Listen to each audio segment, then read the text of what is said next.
ගැනීම සඳහා අන්නසි ගෙඩියක්, අඹ ගෙඩියක්, ඇපල් ගෙඩියක්, දොඩම් ගෙඩියක්, මිදි ගෙඩි කිහිපයක්, කෙසෙල් ගෙඩි කිහිපයක් සහ දෙහි ගෙඩියක් අපට අවශ්‍ය වෙනවා.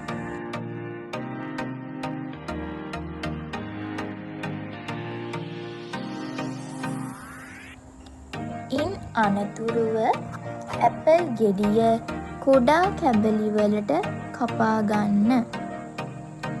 අඹ ගෙඩියත් කුඩා කැබලි වලට කපා ගන්න. අවශ්‍ය නම් පමණක් ගස් ලබු කුඩා කැබලි වලට කපා එක් කර ගන්න පුළුවන්.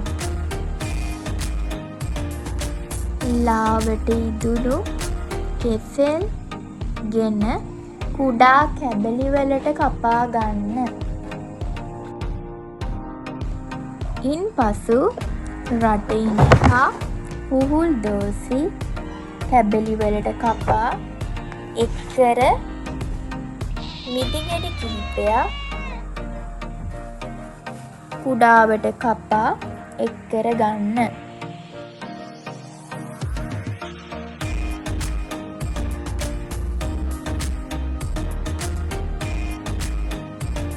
ඉන්පසුව කපාගත්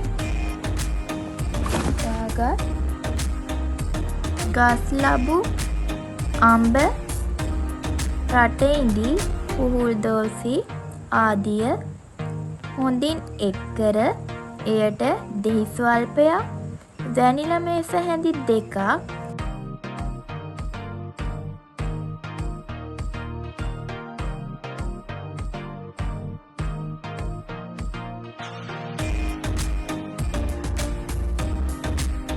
මී පැණි ස්වල්පයක් එකතු කර හොඳින් කලවම් කර එය ලස්සන බඳුනක අසුරා එය පිළිගැන්වීම සඳහා